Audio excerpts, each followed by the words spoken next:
함께 보실 말씀은 누가복음 9장 46절부터 48절까지의 말씀입니다.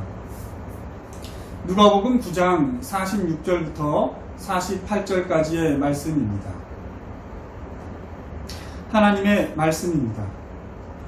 제자 중에 누가 크냐 하는 변론이 일어나니 예수께서 그 마음에 변론하는 것을 아시고 어린아이 하나를 데려다가 자기 곁에 세우시고 그들에게 이르시되 누구든지 내 이름으로 이런 어린아이를 영접하면 곧 나를 영접하며 또 누구든지 나를 영접하면 곧 나를 보내신 이를 영접함이라.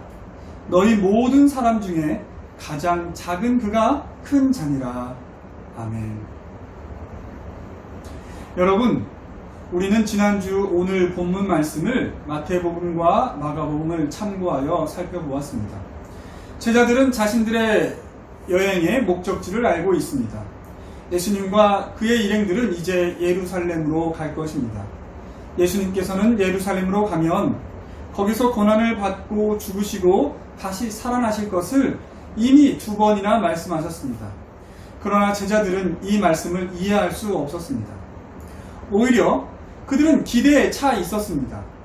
예루살렘과 유대의 땅에서도 갈릴리에서와 마찬가지로 예수님의 사역들이 이어질 것이고 갈릴리의 사람들과 마찬가지로 그들도 예수님을 메시아로 알게 될 것이라 생각합니다. 그렇게 이스라엘이 회복되고 다윗의 때와 마찬가지로 이스라엘의 영광을 보게 될 것이라 생각합니다. 그때 누가 왕 되신 예수님을 보좌하겠습니까? 제자들은 자신들이 예수님을 보좌하게 될 것이라 생각하며 서열 논쟁을 벌이고 있는 것입니다. 그들은 길에서 이러한 논쟁을 하였는데 가버나움의 한 집에 들어가시자 예수님께서 그들이 무엇을 길에서 논쟁했느냐고 물으시니 제자들은 민망하여 아무 말도 하지 못하다가 말을 돌려서 천국에서 누가 크나이까 하고 물었습니다. 오늘은 이에 대한 예수님의 답변을 살펴보고 이른바 서열 논쟁과 관련하여 제가 여러분에게 지난주에 드린 질문에 대해서 성경적 답변을 제시하여 보려고 합니다. 제자들의 질문에 대한 예수님의 첫 번째 답변은 마가복음에 나옵니다.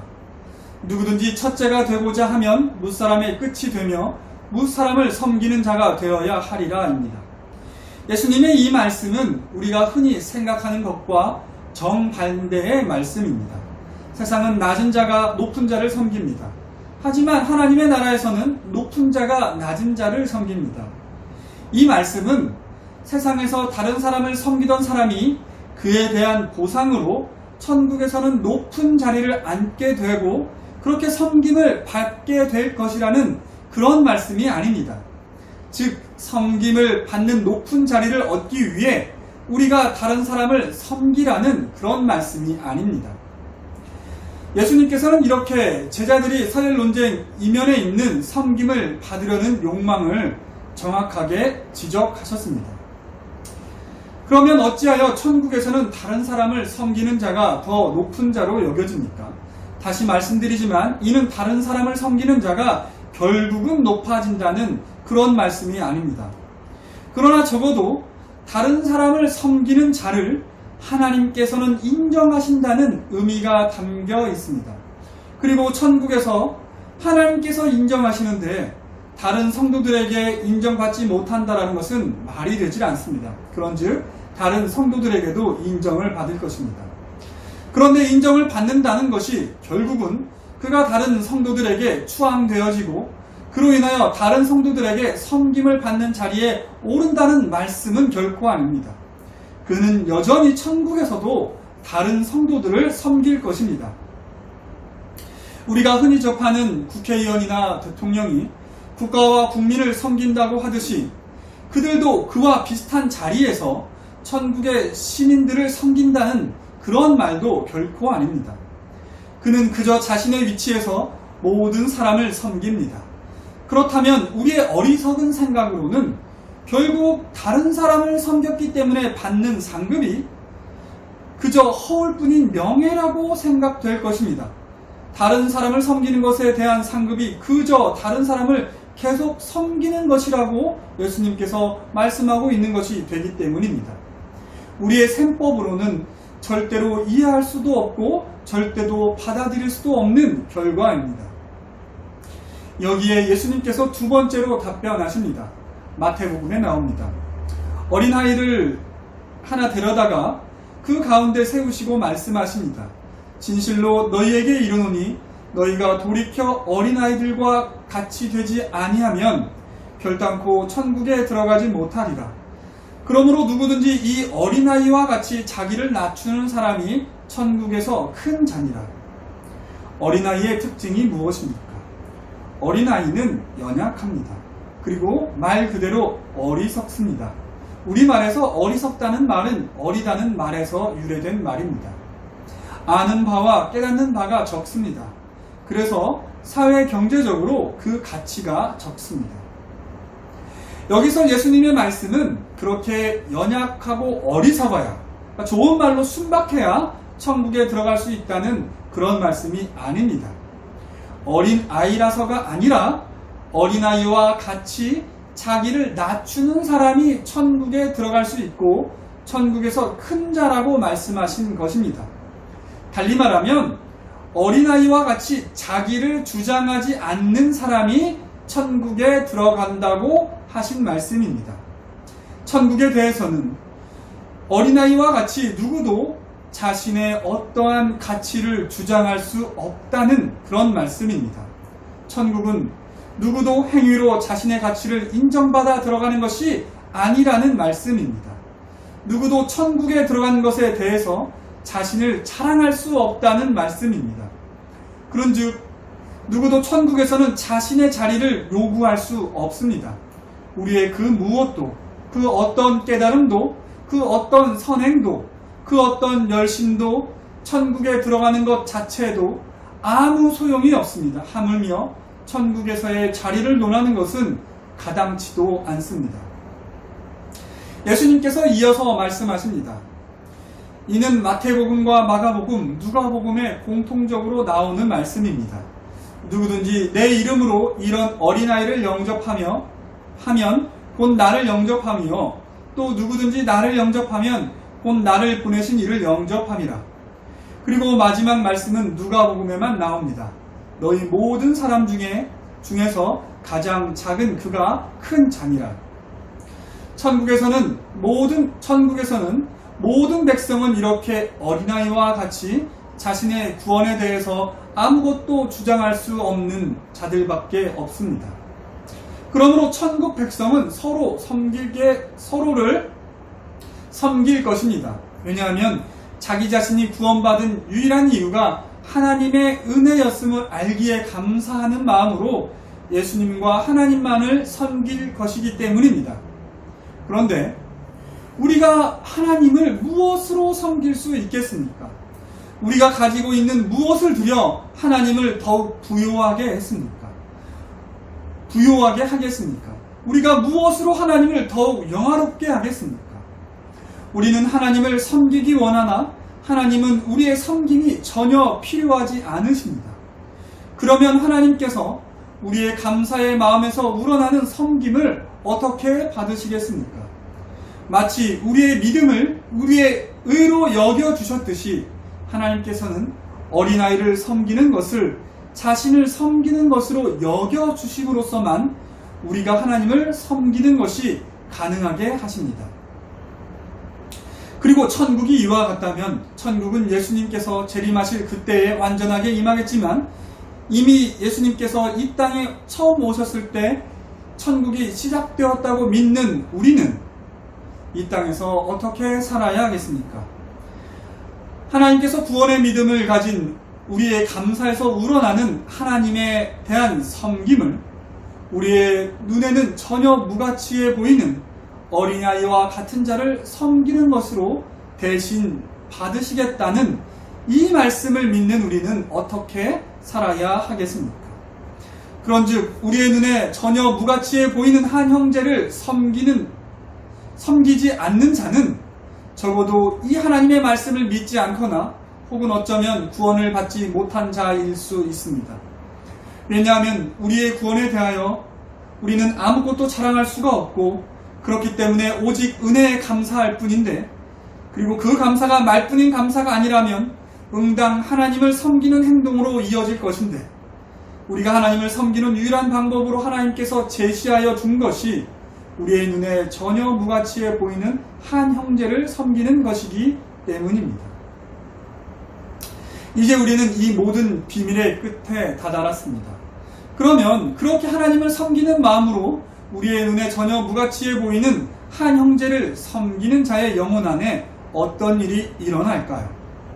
그 섬김의 크기는 감사의 크기에 비례하며, 감사의 크기는 은혜의 크기에 비례하며, 은혜의 크기는 구원에 대하여 자기 자신의 무력함을 깨닫는 크기에 비례할 것입니다. 그러므로 크게 섬기는 자는 크게 감사하는 자이며, 크게 감사하는 자는 크게 은혜를 받은 자이며, 크게 은혜를 받은 자는 크게 낮아진 자일 것입니다. 이로써 그의 영혼 안에서 자기 자신은 이에 비례하여 작아질 것입니다. 그리고 그만큼 하나님의 자리가 커져갈 것입니다. 자신의 영혼 안에 하나님께서 크게 자리하고 있는 사람이 될 것입니다. 그러니 이런 자가 천국에서 큰 자입니다. 이 땅에서도 마찬가지로 자신의 영혼과 마음과 삶 가운데 하나님의 자리가 큰 자가 아니겠습니까? 하나님을 크게 담고 있는 자가 큰 자입니다.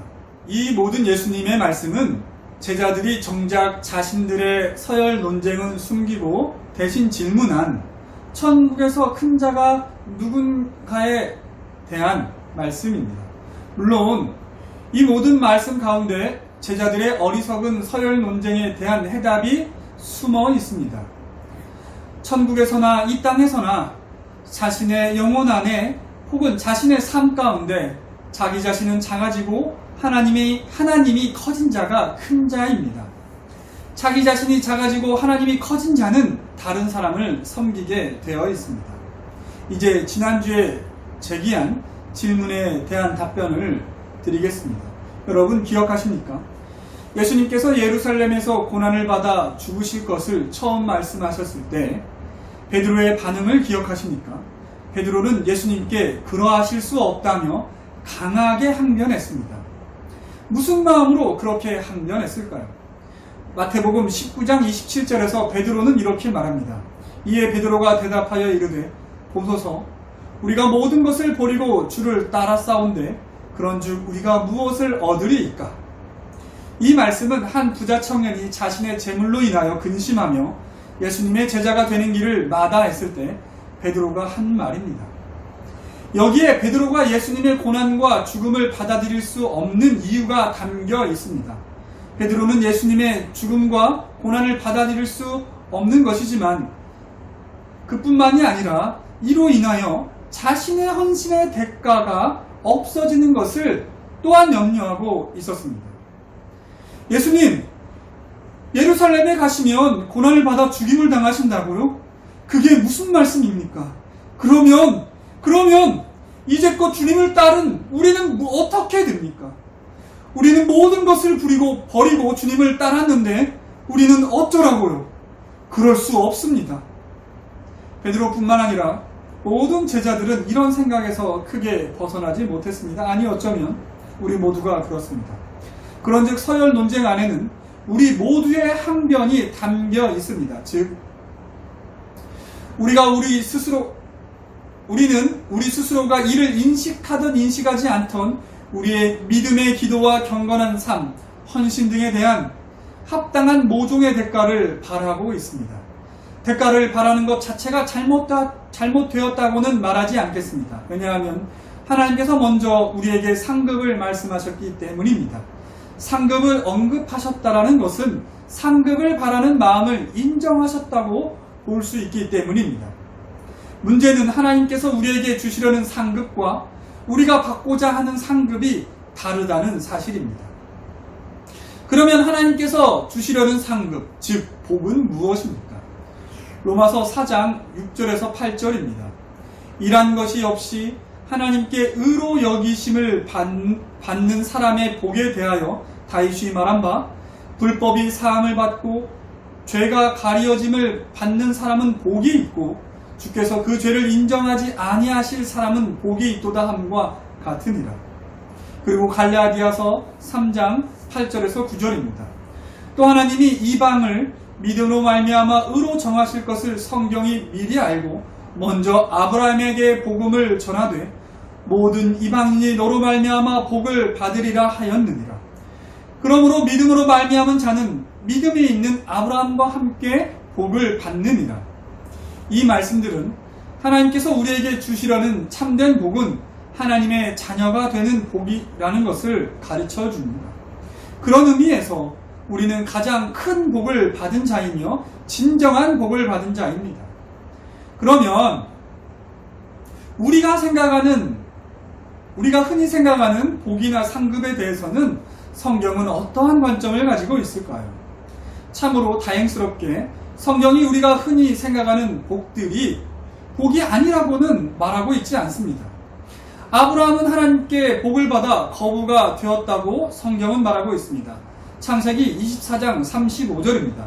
그가 이르되 나는 아브라함의 종이니이다.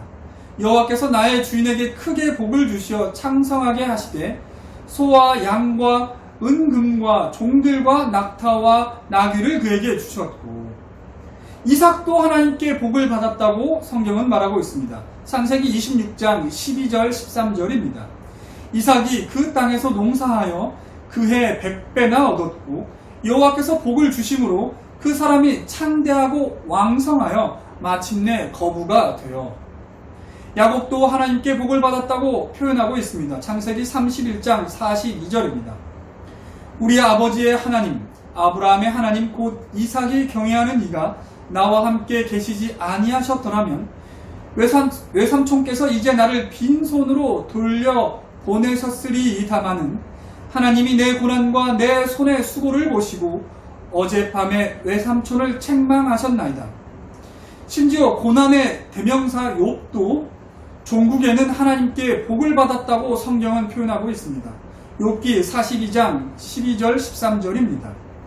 여호와께서 욥의 말년에 욥에게 처음보다 더 복을 주시니 그가 양 4천과 양 14,000과 낙타 6,000과 소 1,000결이와 암나귀 1,000을 두었고 또 아들 7과 딸 3을 두었으며 우리가 무슨 말을 하겠습니까? 성경이 아브라함과 이삭과 야곱과 욥이 부자가 된 것을 복이라고 말하고 있습니다. 이렇게만 보면 부자가 되는 것은 복이고 가난하게 되는 것은 복이 아니라고 생각할 수 있습니다. 그러나 성경이 말하는 복된 자들이 모두 부자인 것은 아니었습니다. 오히려 하나님께서 인정하시고 하나님께서 함께 하신 자들의 삶을 생각해 보십시오. 수많은 선지자들과 사도들과 바울을 생각해 보십시오. 심지어 예수님을 생각해 보십시오.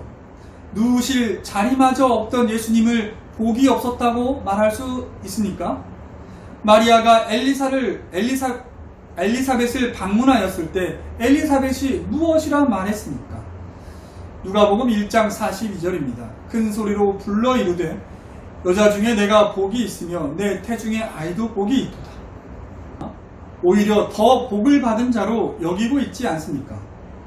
그런즉 하나님의 복은 때로 부함으로 나타날 수도 있지만 그렇지 않을 수도 있습니다. 가난과 고난 자체가 복은 아니지만 가난과 고난 가운데서도 복을 누릴 수는 있습니다. 거꾸로 부함 가운데서도 복이 아니라 화를 당할 수도 있습니다. 그런즉 바울은 참된 복에 대해서 이렇게 말합니다. 빌립보서 4장 12절에서 13절입니다. 나는 비천에 처할 줄도 알고 풍부에 처할 줄도 알아. 모든 일 곧 배부름과 배고픔과 풍부와 궁핍에도 처할 줄 아는 일체의 비결을 배웠노라. 내게 능력 주시는 자 안에서 내가 모든 것을 할 수 있느니라. 그런즉 진정한 복은 우리의 형편이 어떠하든지 하나님 안에서 기뻐하며 감사할 수 있는 능력입니다. 그럼에도 우리가 만약 풍부에 처하여 누리는 복에 대해서만 기뻐하며 감사한다면 우리 중 대부분은 이 세상 가운데서는 기쁨과 감사를 누리지 못할 것입니다. 즉 우리 중 대부분은 천국을 사는 것이 아니라 천국을 바라보기는 하지만 지옥을 살고 있는 것이 됩니다. 다시 한번 말씀드리지만 우리가 믿는 하나님께서는 우리의 신앙을, 우리의 정욕을 채우는 그 무엇으로 바꾸어 주시는 분이 아닙니다. 그런즉 우리가 신앙생활을 열심히 하는 이유가 이 생의 자랑을 위함이 될 수가 없습니다. 그러나 우리는 적어도 하나님께 우리의 일용할 양식에 대해서는 구할 수 있고 또한 구해야 합니다. 그렇게 일용할 양식을 구하는 자들 가운데 하나님께 몇몇은 필요한 양식 이상으로 하나님께 받을 수도 있습니다. 그러한 성도들은 왜 하나님께서 자신에게 그러한 부요함을 베푸셨는지 그 이유를 꼭 깨달으셔야 합니다. 하나님은 많이 준 자에게는 많이 요구하시는 분입니다. 잠시 사고 실험을 해보겠습니다. 유치부 아이들이 5명 있습니다. 그래서 선생님이 5개의 과자를 준비했습니다. 그렇게 선생님은 한 명에게 하나씩 과자를 나누어 주었습니다. 그런데 어느 날 선생님이 그 5명의 아이 중 한 명에게 5개의 과자를 모두 주고는 아무 말이 없습니다. 자, 어떤 일이 일어나겠습니까? 대부분의 아이들은 그것을 모두에게 똑같이 나누어 줍니다. 그런데 어린아이들도 알고 있는 이것을 어른들이 모르는 경우가 많습니다. 그런데 만약 아이가 5명인데 과자가 4개이면 어떻게 될까요? 대부분의 경우 비록 마음속으로는 서운한 마음이 있겠지만 누군가 양보하는 사람이 있습니다. 어린아이들도 이 정도는 할 줄 압니다.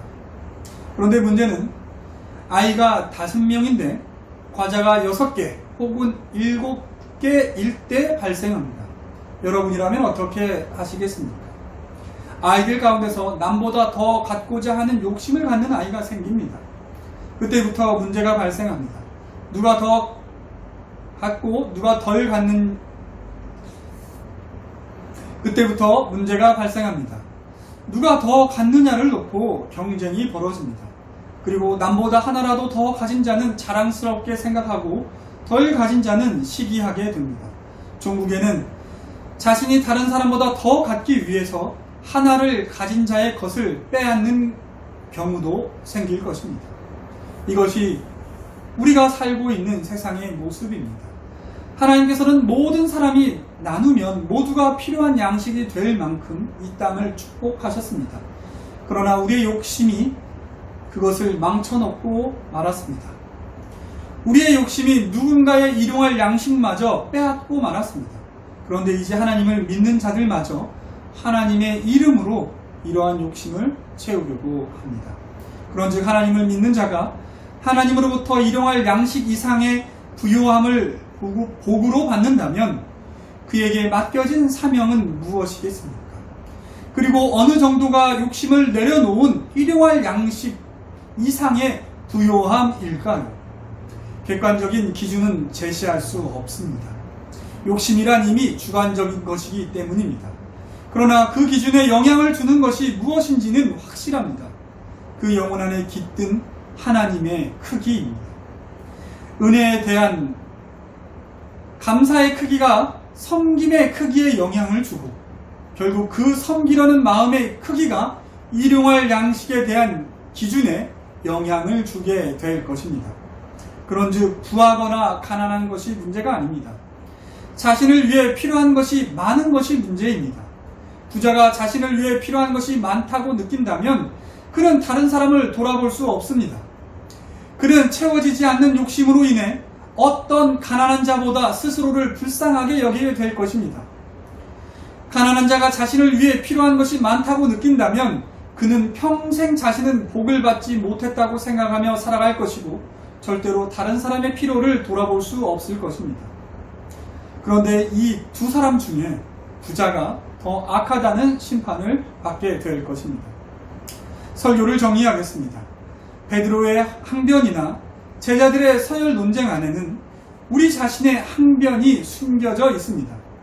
우리 안에는 신앙을 그에 대한 어떤 상급 혹은 복과 바꾸어 환산하려는 이상한 셈법이 있습니다. 어떤 이들은 구원에 대해서도 이러한 셈법을 적용하려고 합니다. 그러나 우리는 구원은 오직 은혜로 받는다고 믿습니다. 하지만 우리 역시 신앙에 대한 모종의 셈법을 가지고 있습니다. 상급에 대한 우리의 기대가 바로 그것입니다. 그런데 하나님께서는 자기 자신을 우리에게 상급으로 주신다고 하셨습니다. 그런즉 자신의 영혼 안에 하나님이 커진 자가 가장 큰 상급을 받은 것입니다. 그런 자는 자신의 영혼 안에 자기 자신은 작아져 있을 것입니다. 스스로를 가장 큰 은혜를 입은 자로 여길 것입니다. 스스로를 하나님께 가장 큰 감사와 섬김과 영광을 드려야 할 자로 여길 것입니다. 그런데 하나님께서는 우리의 섬김이 필요 없으십니다. 우리의 그 무엇도 하나님의 영광에 어떠한 영광을 더할 수가 없습니다. 그런 하나님께서 우리가 마음을 표현할 수 있는 마음으로 제시한 것이 바로 지극히 작은 자를 섬기는 것입니다. 만약 여러분 안에 이 세상이 돌아보지 않는 어떤 작은 자에 대한 섬김의 마음이 커져간다면 그것은 필시 여러분 안에 하나님이 커져가고 있는 것입니다. 그러나 만약 여러분 안에 이 세상이 우러러보는 사람에 대한 부러움이 커져만 가고 그런 사람에게 잘 보이고 싶은 마음이 커져간다면 그것은 필시 여러분 안에 하나님이 작아지고 있는 것입니다. 기도하겠습니다. 사랑이 많으신 하나님, 주님께서 우리의 신앙을 칭찬하시고 주시는 상급은 바로 하나님 자신이심을 우리가 오늘 말씀을 통해서 배웠습니다. 그렇게 우리 영혼 안에 하나님의 자리가 커져가게 하여 주옵소서. 하나님의 자리가 커져간 자는 하나님께 가장 은혜를 받은 자이며 가장 감사하는 자이고 또한 그 감사의 마음을 섬김으로 표현하는 자이라 생각합니다. 그렇기 때문에 하나님이 그 영혼 안에 가장 큰 자가 다른 사람을 섬기게 될 것이라는 주님의 말씀입니다. 하나님, 이 말씀을 우리가 들었사오니 하나님 우리 안에 하나님의 자리가 커져가게 하여 주셔서 우리가 그렇게 우리 자신은 낮아지고 하나님을 섬기는 마음으로 세상에서 아무도 돌아보지 않는 가치가 없어 보이는 연약해 보이는 그러한 지극히 작은 자들을 우리가 하나님을 섬기듯 섬기는 자가 될 수 있도록 인도하여 주세요.